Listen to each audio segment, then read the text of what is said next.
The crowd of alien overseers filled the giant viewing hall, their voices low and full of excitement. On the massive screens, dozens of survival zones flickered into view. Forests, deserts, swamps, icy plains. One was a deadly challenge. Today, the great survival game would begin again. For thousands of years, it had been the same. Species from across the galaxy were dropped onto dangerous worlds with nothing. No tools. No weapons, no fire. The rules were clear: start from nothing. Survive with your bare hands. Prove your species worthy.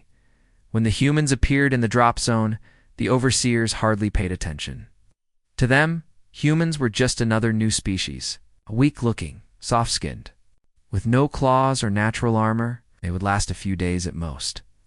The alien commentators even placed them near the bottom of the betting charts. Desert species with thick hides was the favorite to win.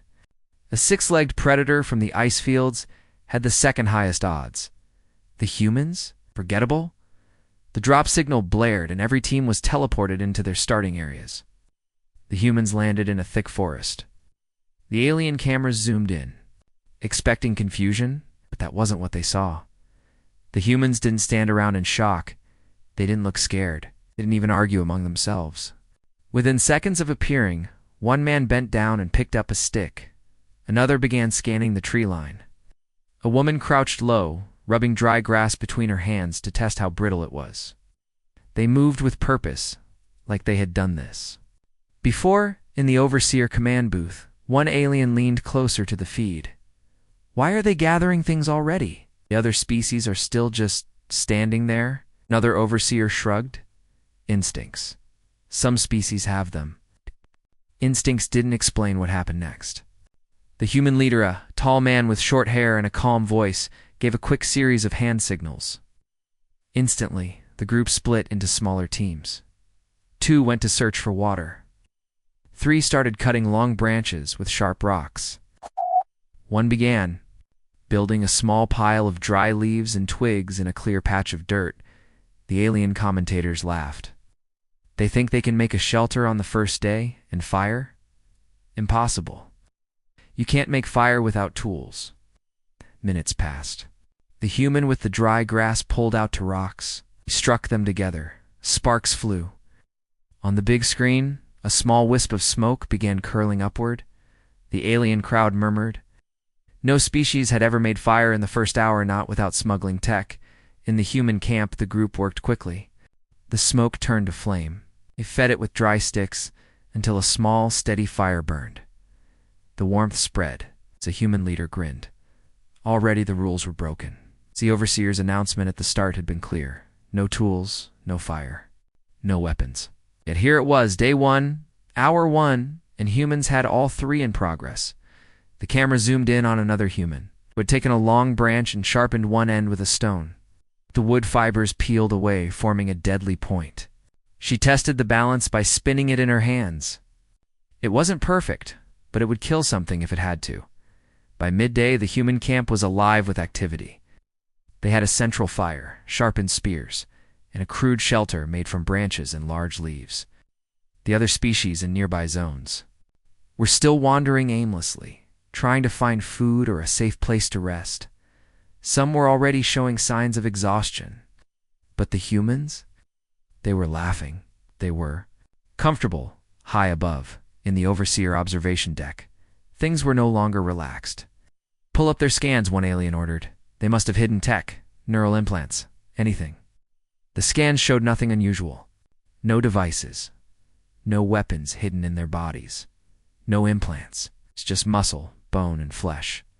That's not possible, one overseer hissed. No species starts this strong without preparation. They must have trained in an identical environment. Another overseer shook his head. Look at their hands, their movements. This isn't training, this is memory. It's instinct. The alien commentator turned to the crowd. It appears the human species may have an unusual advantage, but will it last? Fire will draw predators. Down on the forest floor, the humans knew predators would come. That was the point. They wanted them to come. The human leader had already ordered spears placed around the camp in easy reach. A ring of sharpened stakes was being built, pointing outward like the teeth of a great beast. The fire in the middle was not just for warmth, it was bait. One of the scouts returned from the edge of the zone with news. There was a stream nearby, plenty of fresh water, signs of game animals. Claw, marks big ones on a tree. The human leader's expression didn't change. "We'll be ready," he said simply. As the sun sank lower, the alien cameras picked up movement in the trees beyond the human camp. Something large, something fast. The overseers leaned forward in their seats. This was where most species failed. Predators always tested the new arrivals on the first night. Without weapons or walls, most teams were torn apart. The predators circled in the shadows, their glowing eyes watching the humans. But the firelight held them back for now. The human leader walked to the edge of the camp, a spear in his hand, and stared into the darkness. He didn't flinch when something growled. He didn't run when a shadow moved closer. He waited. The predators were used to prey that broke and ran. They didn't know how to deal with prey that stood still. In the overseer hall, one alien whispered, "They're provoking them." Then it happened. One predator, huge and fast, lunged from the darkness. But the humans were already moving. A spear flew through the air, striking the predator's chest. It staggered, snarling, before collapsing to the dirt. The other predators hesitated, unsure now. The fire roared higher. The humans shouted, a deep, unified cry that echoed through the forest. And slowly, the predators faded back into the night. The overseer hall was silent for several long seconds. Then voices rose, confused, angry, even fearful. This wasn't supposed to happen. Species on their first night wasn't supposed to kill the planet's apex predator back in the forest. The humans skinned the kill with sharp stones. Meat roasted over the fire. As the smell drifted far into the trees, the predators would smell it. The other species would smell it. And the overseers, they would remember it. Somewhere high above, the betting charts were already changing. Humans were no longer at the bottom. They were climbing fast. The human leader sat by the fire, the flames reflecting in his eyes. Around him, his people ate, worked, and prepared for the next day. He knew the overseers were watching. He knew they didn't like what they saw. That didn't matter. It wasn't just about survival anymore. This was about showing every species in the galaxy that humans didn't play by alien rules. They had their own. And the first rule was simple. Always be ready. Far away. In the overseer command room, an alien spoke what everyone else was thinking. If they can do this on the first day, what will they do tomorrow? The fire in the human camp burned higher, its smoke rising like a signal into the alien night. It was a message in a language every predator, every rival, and every overseer could understand. The game had begun. And the humans were already winning. The alien overseers expected the humans to wake up groggy and disorganized, like most species on the first full day. Instead, before the twin suns had even risen above the treetops, the human camp was already alive with motion. Some were sharpening spears, others were stacking large rocks in neat piles. A few were stripping bark from long branches, humming as they worked. They weren't just surviving, they were building. Up in the observation hall, one overseer narrowed his eyes. There, making walls. Another leaned forward, studying the feed. Not just walls. They're building a defensive ring. That's siege warfare technique. No primitive species should know that. Down on the ground, the humans moved with the steady rhythm of people who had done this before.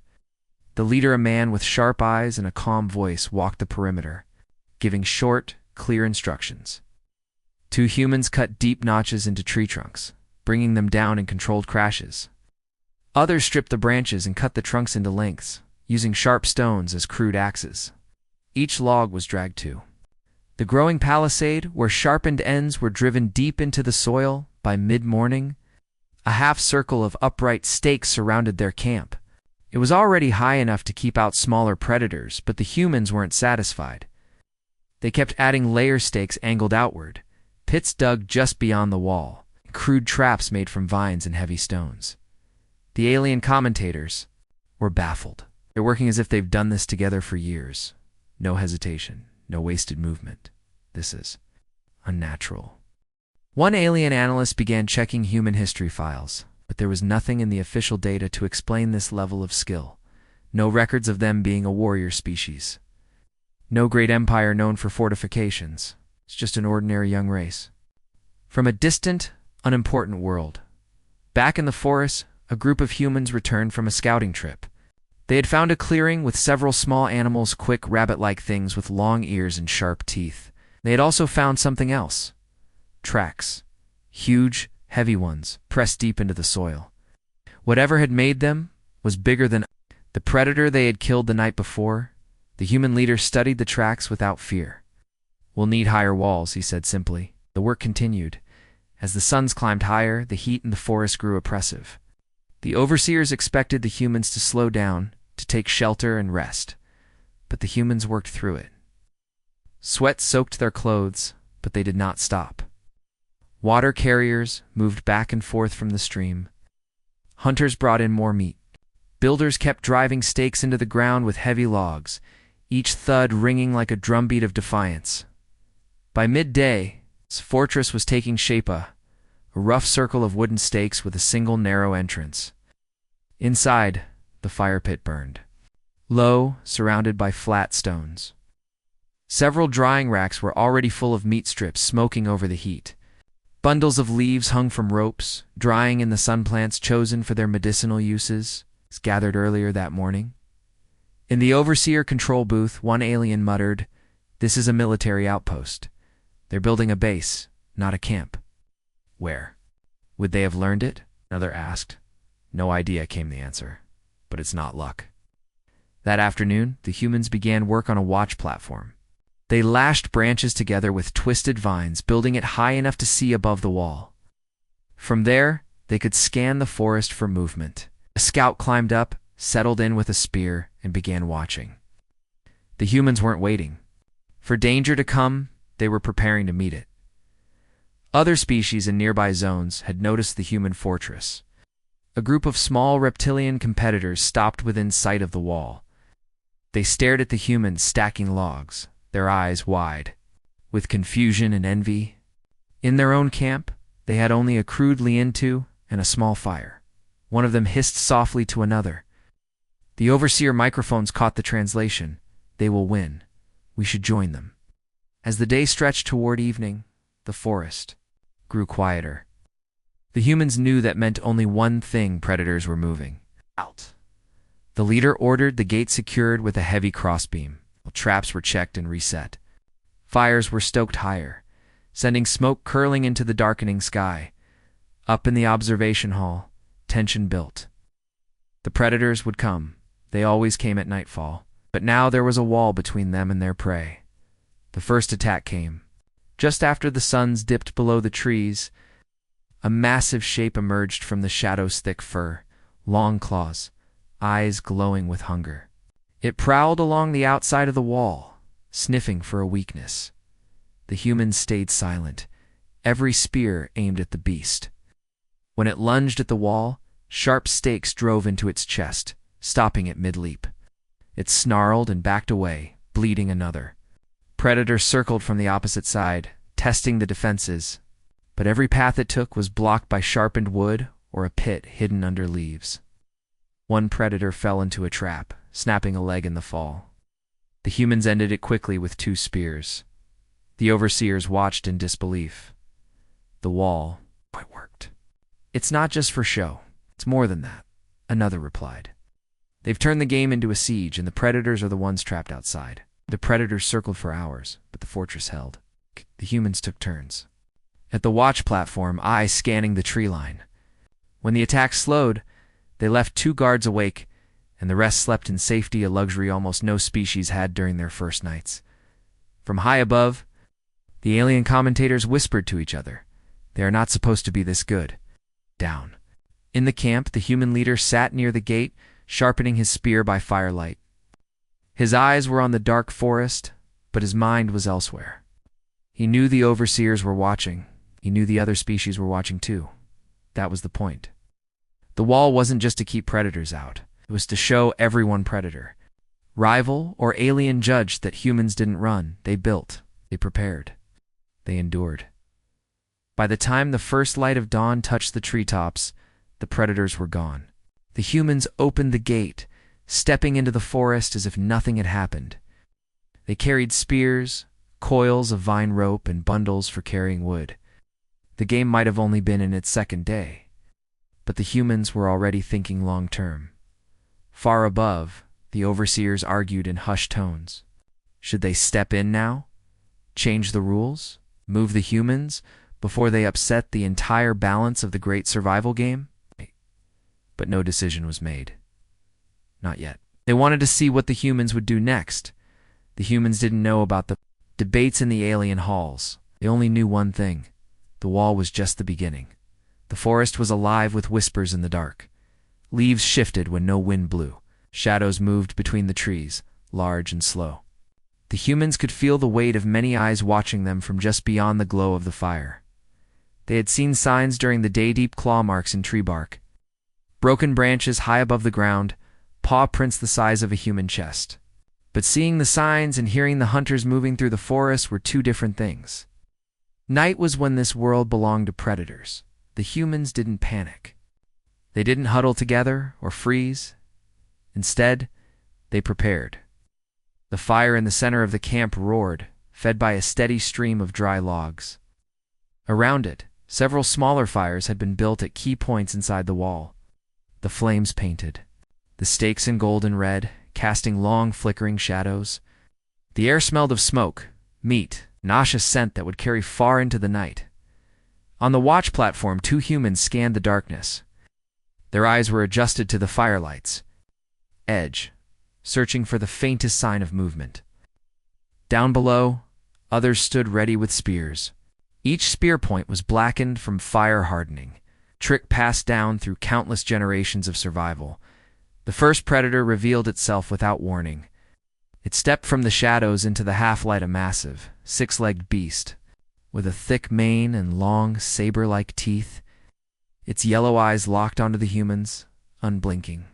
The overseer camera zoomed in from above, broadcasting every detail to the audience in the alien viewing hall. In the high seats, the overseers murmured to each other, "One's a night stalker. They usually wipe out at least 2 or 3 species in the first week." On the ground, the humans held their ground. The predator paced along the outside of the wall, looking for a gap. It found one, a narrow place where the stakes were still fresh and not yet reinforced. Muscles bunched under its skin as it prepared to leap. It didn't get the chance. From the watch platform, a human shouted a warning. Instantly, the defenders at that section thrust their spears through the gap. That! One jab caught the beast's shoulder. It roared, pulling back, blood already dripping into the dirt. The roar was a signal. From the trees, more predators emerged. A pair of smaller but faster hunters darted toward the wall. Their sleek bodies moved like shadows made of muscle and teeth. They hit the outer traps first. Ow. One vanished into a pit, snapping its neck on sharpened stakes at the bottom. The other tried to leap over the wall but caught its belly on a spike. Crashing back to the ground, inside the camp, the humans moved with precision. They didn't shout in panic. They barked short, clear orders. To guard at the main gate, 3 held the weak section near the half-built stakes. Others carried burning branches from the central fire to the edges, waving them through the gaps. The predators snarled and hissed, uncertain. They had never faced prey that fought like this. Then the humans made their move. The leader grabbed a bundle of dried grass and hurled it beyond the wall. It landed near a clump of waiting predators. A lit branch followed. The grass caught instantly, flames rushing outward in a sudden wave. The predators yelped, scattering back into the trees. The overseers watching from above couldn't believe it. They're pushing the predators back. That's not supposed to happen. One overseer tapped at a screen. Do you realize what? This means they aren't defending. They're controlling the battlefield. The Night Stalker circled again, its glowing eyes fixed on the human leader. It was cautious now, but not ready to leave. It crouched low, tail lashing. The humans knew it was testing their nerve. They didn't flinch. The leader stepped forward. Spear in one hand, a burning branch in the other. He raised the branch high, letting the firelight dance in the beast's eyes. Slowly, he moved it side to side. The predator's head tracked the movement, hypnotized by the flame. Then the leader threw the burning branch. It struck the beast's mane, singeing fur. The predator roared in shock and fury, pawing at its head. In that moment of distraction, 2 spears flew from the watch platform. One struck deep into its shoulder, the other into its flank. The beast staggered, then turned and bounded into the forest, vanishing into the dark. The silence that followed was heavy. Only sounds were the crackle of the fires and the slow, steady breathing of the humans. No one cheered. No one celebrated. They knew the night was not over. Hours passed. Predators came and went, testing the wall, sniffing the air, watching from the shadows, but none made it past the defenses. The fires burned high all night. When fuel ran low, runners dashed to the woodpiles and carried more logs. The smoke was thick, but the humans didn't mind. Smoke meant safety. By the time the first light of dawn touched the treetops, the predators were gone. The forest was quiet again, but not in the same way. The quiet now felt respectful, almost wary. Something had changed in the balance of this place. The overseers noticed it too.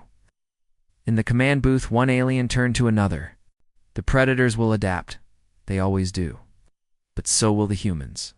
And I think they'll do it faster. Down in the camp, the humans began their morning as if the night's battle had been nothing more than routine. They skinned the fallen predator from the trap, cleaned the meat, and added its pelt to the growing pile of resources. The leader inspected the wall, pointing out weak spots and ordering repairs. Scouts prepared to leave, searching for better building materials. Fire was never allowed to die.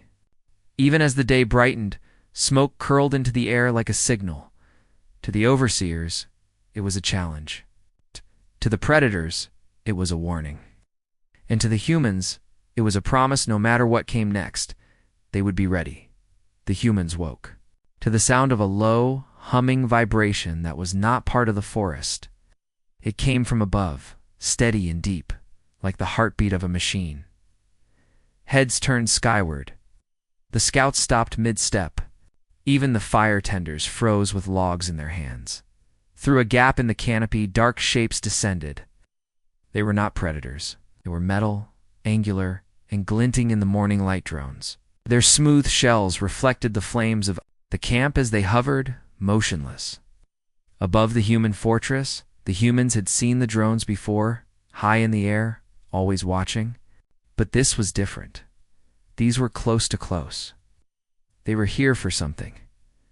A sharp beam of light shot from one drone to the center of the camp. It shimmered and twisted the air, and then they appeared. 3 figures materialized inside the human walls without using the gate. They were tall, with long limbs and pale skin that seemed almost translucent. Their eyes were black, bottomless. They wore no armor, but the air around them hummed with hidden energy. The humans knew these were the overseers. No species ever saw them this close during the first week. The leader of the humans stepped forward, spear in hand. He didn't raise it, but he didn't put it down either. His voice was calm when he spoke. You're not here to hunt. One overseer tilted its head. You are in violation of the great survival game protocols. The voice was smooth, without emotion. On the first day, you produced fire, tools, and weapons. You're not permitted to possess such advantages. Humans said nothing. You will explain, the overseer continued. What technology did you hide from us? What tools did you smuggle? The leader smiled faintly. We didn't smuggle anything. We didn't need to. A flicker of movement passed between the 3 aliens, a silent communication the humans couldn't hear. Cannot make fire without tools, another overseer insisted. The leader's voice was steady. Yes, you can. The aliens scanned the camp. Their gaze paused on the sharpened spears, the drying racks of meat, the walls of wood and stakes. Their black eyes lingered on the fire pit, where flames still burned from the night before. One overseer stepped forward. Learn this. No species begins with such knowledge. The leader's expression didn't change. We've had it for a while. The overseers didn't like that answer. The air around them grew heavier, pressing down on the humans like invisible weight. Several humans shifted their footing but did not step back. We are considering a penalty, the first overseer said. You may lose resources. You may lose territory. If necessary, we will remove your entire team from the game. The leader's eyes locked with the aliens. You can try. The words were simple, but the tone carried something more, a challenge. From the observation hall high above, the alien audience was silent. They had never seen a contestant speak to an overseer like that. Normally, species begged for mercy or lied to cover their rule-breaking. These humans didn't explain, didn't defend, didn't submit.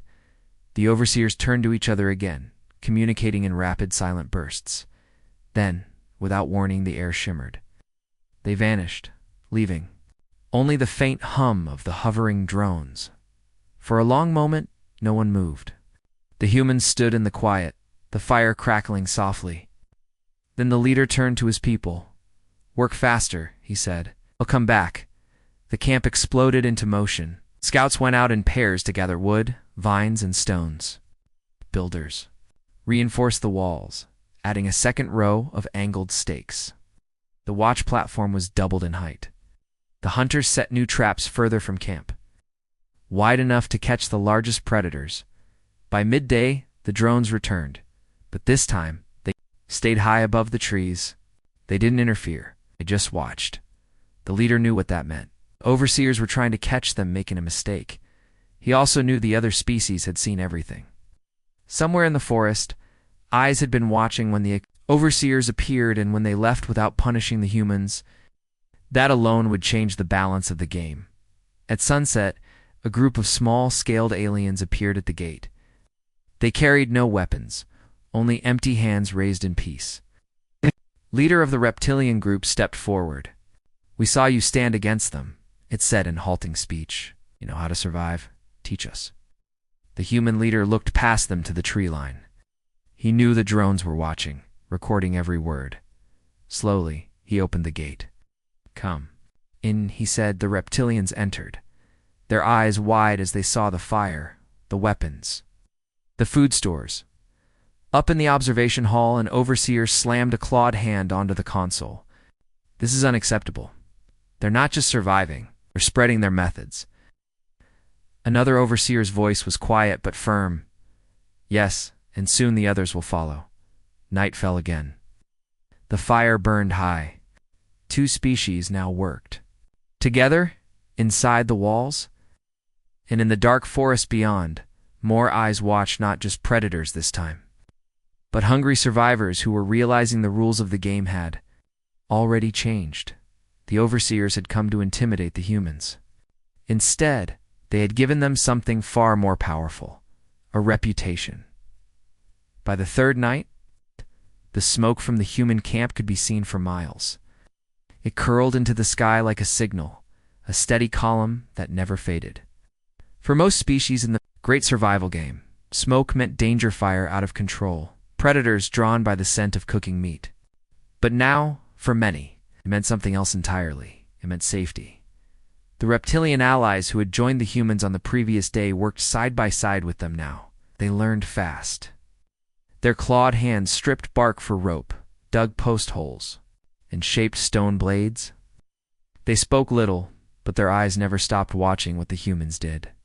That morning, the scouts brought back news. 2 other species had been spotted moving toward the camp. Both were in bad shape, exhausted, and carrying little more than scraps. They had no shelter, no food, and no fire. The human leader didn't hesitate. If they make it here, they'll live, he said simply. By midday, the first group appeared. They were tall, insect-like beings with long limbs and fragile-looking shells. Their heads turned constantly, clicking softly in their own language.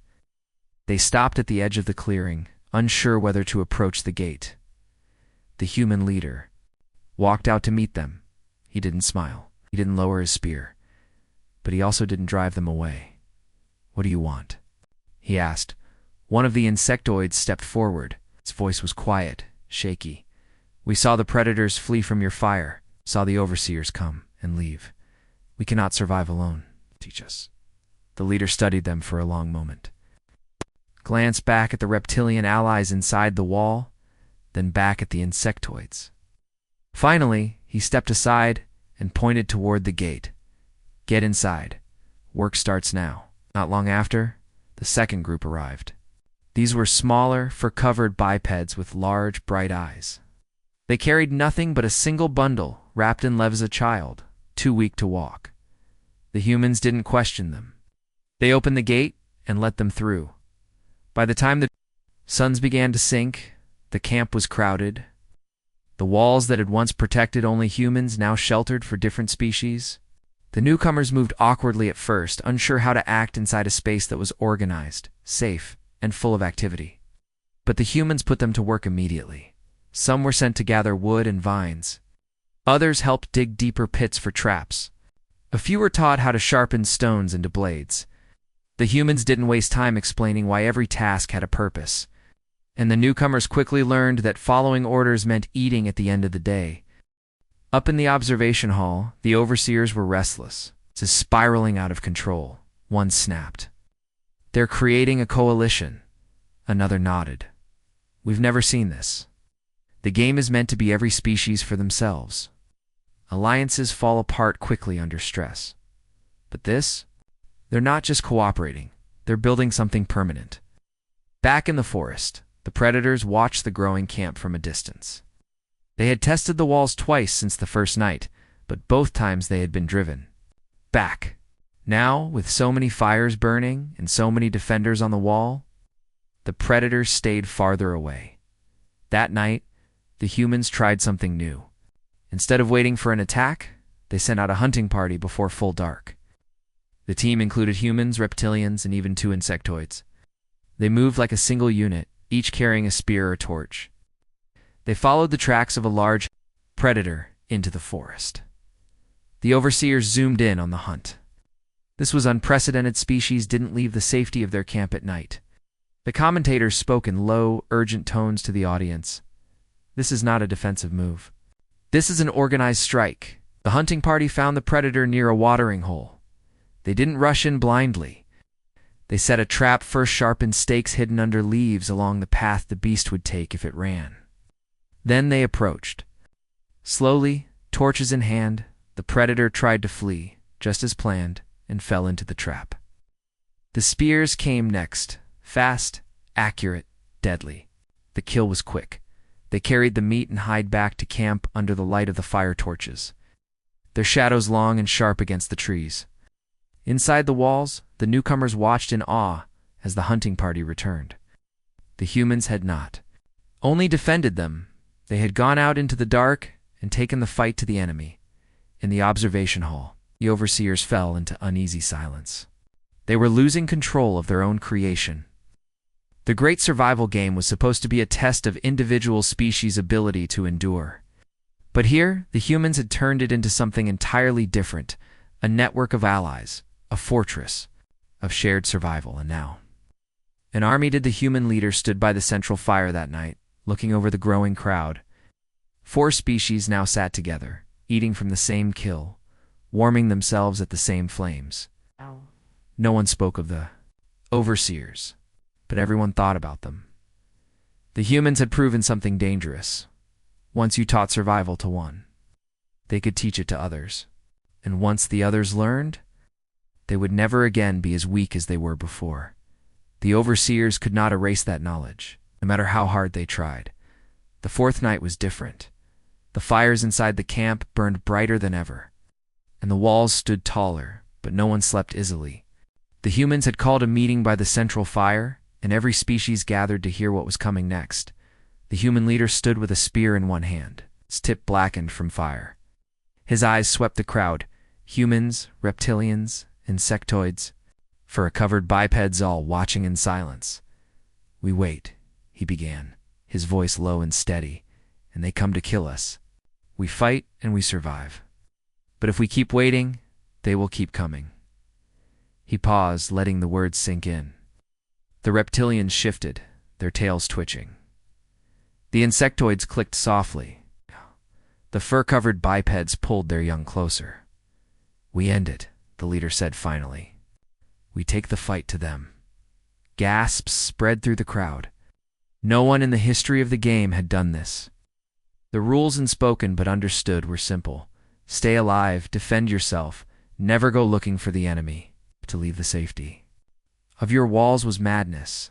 But the humans had done it once already, on the night hunt, and it had worked. The plan was laid out in simple steps. At dawn, a strike team would leave the camp.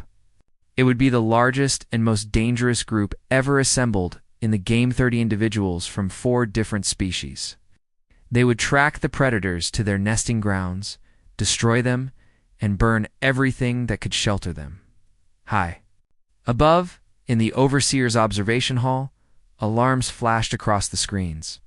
The commentators spoke urgently to the galaxy-wide audience. "This is not sanctioned. This breaks the flow of the game. They are mobilizing as an army." The first light of the twin suns found the strike team already deep in the forest. Humans led the front, torches and spears in hand. Behind them came the reptilians, carrying heavy stone hammers. The insectoids moved silently along the edges, ready to flank. The fur-covered bipeds carried nets and slings. The forest was thick and silent. Even the usual bird-like creatures were gone. The smell of predators hung heavy in the air.